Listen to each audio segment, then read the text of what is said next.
What's up, guys? It's time for another video. So, we are going to be doing a BattleCast today. A couple of days ago, we did a live stream meme event where you could talk to a god character and they would stream your point of view onto a stream with a 30-minute delay so people could see how your gameplay goes.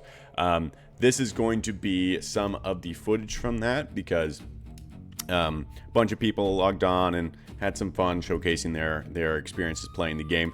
However, I did make a promise, and that was that if you got a kill on stream or you died on stream, that I would showcase it. So here we are.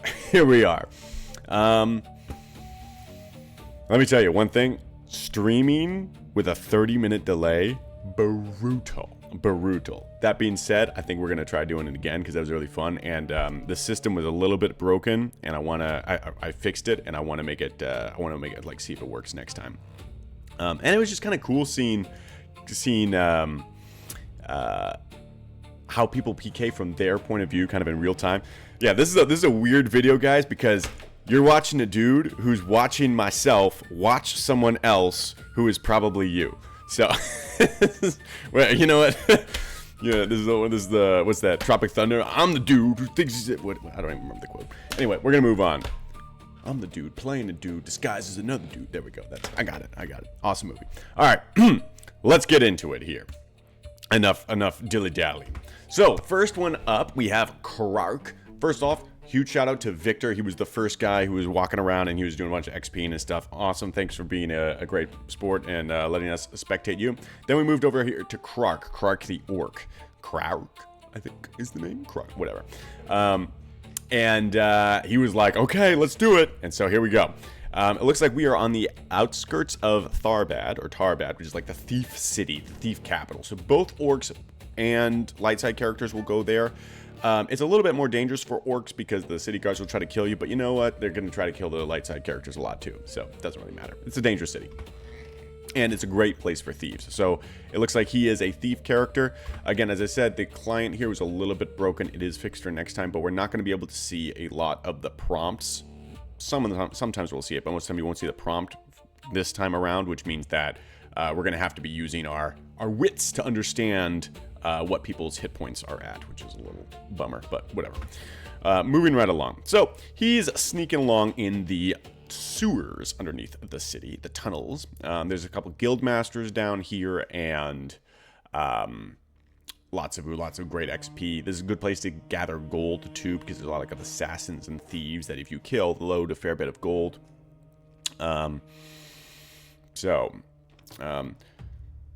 He is down here and looking for stuff, and he finds the tracks of a hobbit. So usually, if you're a thief, what you're gonna do is you're gonna look around for tracks, or you're gonna go hide in a place that is likely to be passed by people, and then you're going to try to backstab them. So he is he's definitely sneaking right now, and he's tracking this hobbit along, and most likely he's going to try to go for a backstab here. Now, one of the fun things about the sewers area in below Tarbad is that there are a ton of doors, and most of the doors are pickable. All right, so we found the hobbit. Found the hobbit. Is going to go for the backstab. It looks like the hobbit realized that he was there because the hobbit immediately moved, right? One thing I also want to point out, which has happened in a couple videos, is really helpful labeling. If you're in a PK environment, being able to get your commands off quickly is very important, and it's really hard to type asterisk a hobbit asterisk. Like, that is very difficult with all the commands that you want to do. So oftentimes you'll have a system where you can either select a target for your client setup, which is customized and stuff, or the simple way is you just label in the game your target, and then every single command that you have like an alias that says like kill T or whatever. And so that's why people label them. If you're a newbie wondering why that's the case, it just makes your actions a lot faster and more reliable because you don't have to type as much. Anyway, the Hobbit's moving around. The Hobbit is I know for a fact he's a thief because I watched this, and because of that, both of them might try to go for a backstab on each other. But oftentimes you're going to get into a shooting battle, and I do know that there's some shooting that goes into this. I haven't watched all these fights in their entirety. I was doing a bunch of stuff at the same time, so I got the highlights, but I'll be watching parts of it for the first time as well here. Anyway, so this is a good example. He's in this area right here. There's an exit down here, and he's checking to see if it's locked. We talked about in one of our previous videos that when you are PKing in Mume, most of the time you're trying to trap your opponent behind some sort of blocked door. Locking a door is a version of blocking it, right? Because it's not as effective as blocking someone with the block door spell, in that you can unlock the door, but it takes a little while, or you need the key, and it's still an obstacle for them getting away. All right, let's see here.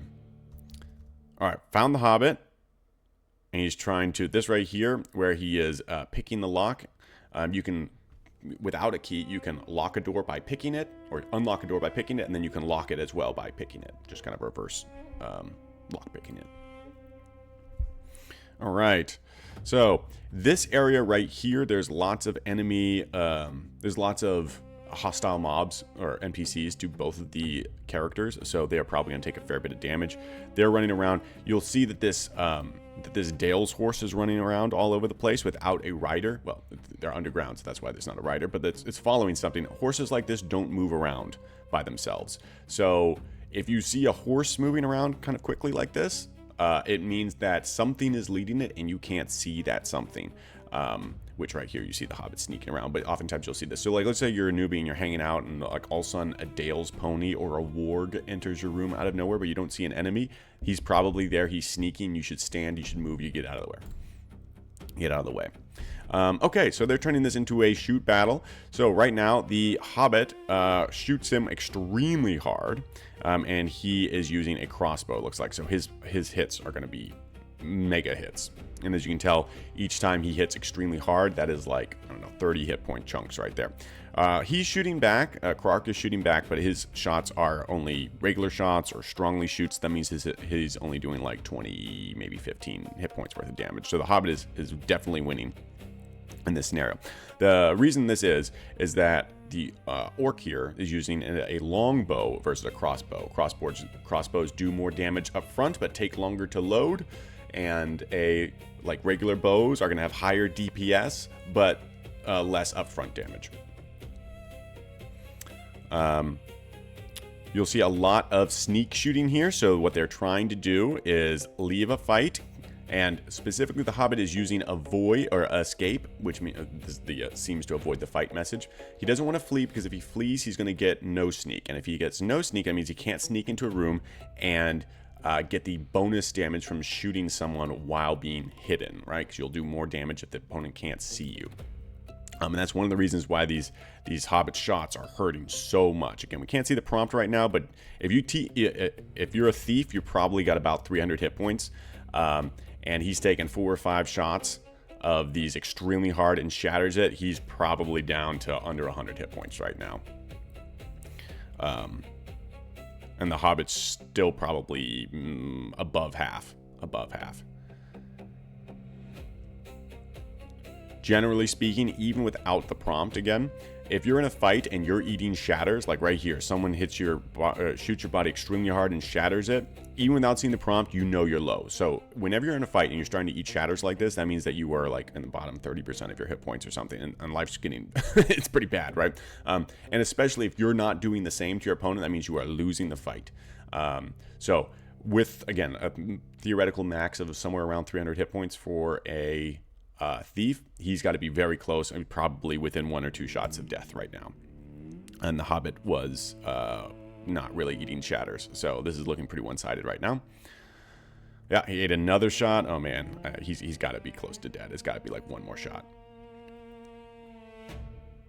And this is very unfortunate. Yeah, the Hobbit shoots him extremely hard, and he's incapacitated, and he dies.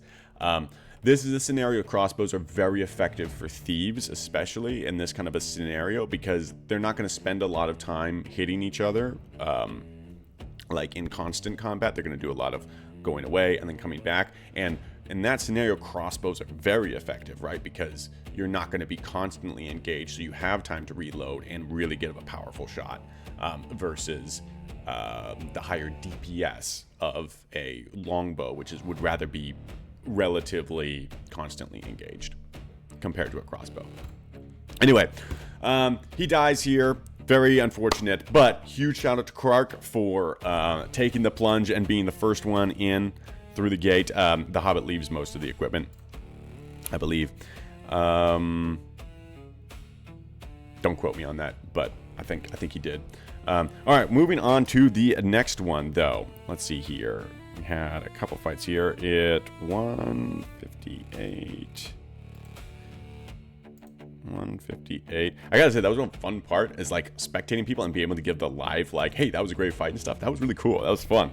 All right, but what we got? 158. I think this is it. And we are watching Saith right now. Saith is a Black Numenorian. This is Nazgûm's character. I don't know why I say it like that. Nazgûm. It's Nazgûm. Yes, Nazgûm. Anyway, what a great name. So he's playing Black Numenorian right now, and he is in Combe, which means that he is very close to Bree. This is a very dangerous area for him to be in. But this is a great place to go, since it's a light side stronghold, if you want to find people to kill on the dark side, as a dark side character. And right now, this is crazy. So he is in Bree right now. The lodging foyer, Barleyman, that means he's in the middle of Bree, as you can see right here. He's in the middle of Bree, which is crazy dangerous, because if they close the gates behind him, he's basically trapped. And I don't think Black Numenorians can teleport out of Bree, I believe. So, maybe you can teleport out, but you can't teleport in. I don't remember how it works. Anyway, he's in the middle of a light side stronghold. This is some shenanigans, and actually I wanted to showcase something here, which is, let's see here, where was it? Oh, right here. So he is going to be using this spell, which is a very cool spell called Call Familiar. He's telling his familiar, and basically what that does is it summons a creature which you can kind of see through its eyes, kind of like the Krebine for Isengard. So he's using this familiar to walk into Bree to figure out where some targets are without actually being in Bree, which is really cool. So then he sees this hobbit and he knows where the hobbit is. So that's how he knows that he can go in here and get this kill. This is a really sophisticated setup here. Very familiar, very creative. A lot of people do not use Call Familiar like this. Something to keep in mind, though, and I should say this is a lot harder than we talked about earlier. Like if a random horse walks into your room and you're like, that's weird. It's a lot harder to detect if a familiar is in the room, because the familiars usually are very small creatures. They're like rats or birds or something, right? And sometimes those do just wander into rooms. That does happen quite a bit. So this is a lot harder to detect, and it's really cool to see it used, because not a lot of people use this. Anyway, so he sees that the hobbit's there, and he has to interact with the familiar by telling it basically stuff, and then it acts as his eyes. Saith tells you a target. So he's keeping tabs on it. He's got his quakes up. So if you're a Black Numenorian or a mage in general, normally you're going to store as many quakes as you can, because quakes are one of the best damage abilities in the game. They're not great for outdoor use, but they're very good for indoor use, and most importantly, they are AoE spells. They're actually one of the very few, if not only, AoE damage spells in the game. I mean, technically Fear is in there as well, and there's a weird troll attack that sometimes can do some AoE stuff. There needs to be more AoE stuff in the game, because this is the only way to do AoE right now. Anyway, it makes it very, very, very powerful. Okay, so anyway, so he starts moving, and he's got to be quick about this, right? Because once you go into Bree, if someone closes the gates, you are toast, right? So he goes into the gate, he has to run past the guards. He's got to be quick. He knows where the target is. He goes in. He immediately drops a quake. And another quake.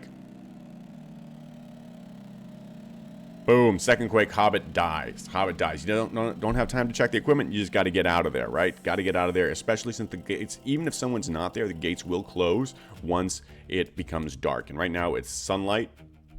So, they're open, but I believe that this is about to be nighttime, which I just added a clock, so it'll be a little bit more obvious next time. Okay, excellent job to Saith there. Shout out, really cool. I've never seen a video involving Call Familiar. I've seen a couple logs, but no videos yet. So way to break ground on that. Excellent job there. All right, let's move on to the another kill, which we had over here. let's see here. Looking at Saith right now. We are going to be moving over to Honey Claws, who is a bear's point of view.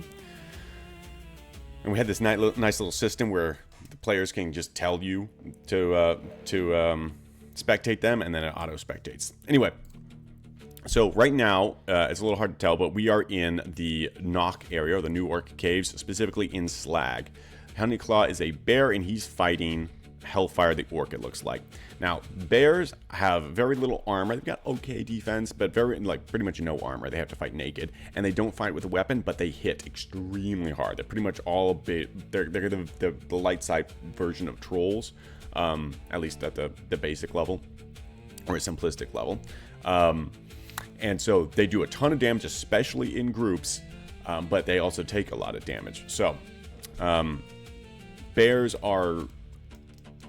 their hometown is Ingrove, which is very close to New Orc Caves, so there's usually a big war between the bears and the orcs. This happens a fair bit, where bears will come over and try to invade the orcs, and the orcs will go over to Ingrove and invade for various reasons.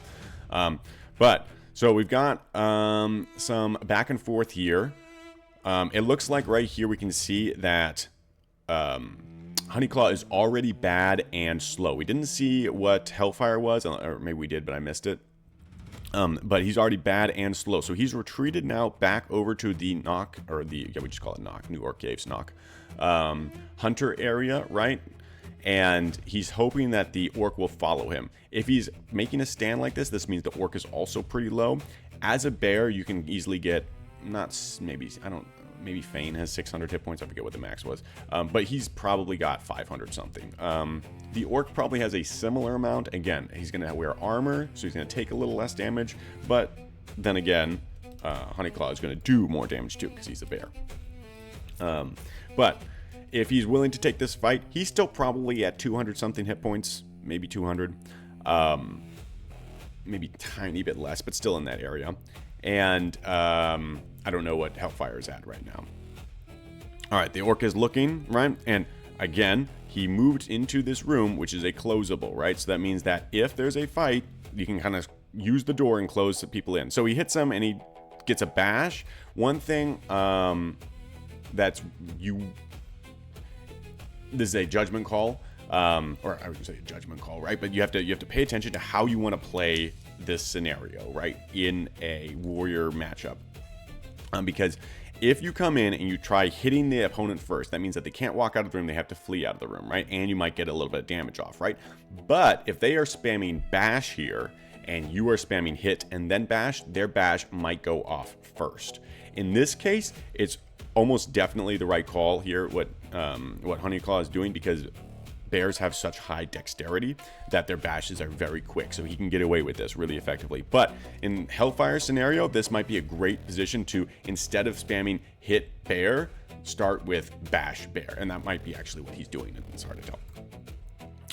But he gets the bash off, and if you get the bash off in this kind of a battle, then you are, you're just getting free damage in, right? So Hellfire hits him extremely hard. He's getting pretty low. This is one of the best parts about Mume, though, is the fact that you don't actually know exactly what your hit points are most of the time, because you just like moments like this where he's bad hit points. He's still got a little bit of padding, right? But like when you're that low, every hit, you're just like, I hope I don't die. I really hope that's not the one, Anyway, he does the same thing. He flees back in. He gets the bash. He doesn't want to stay engaged with Hellfire for long when Hellfire is not bashed, because he's going to eat too much damage and die. He's getting pretty hard hits in right now. Does changing mood do anything as a bear? I don't know, because you're not wielding a weapon. I don't know how that works. It's a habit. It's a habit one way or another. That's the way I do it. All right, so right here, he got the bash, and he is now shattering Hellfire. And, we'll go back, I guess, one. He is shattering Hellfire. He's super low, too.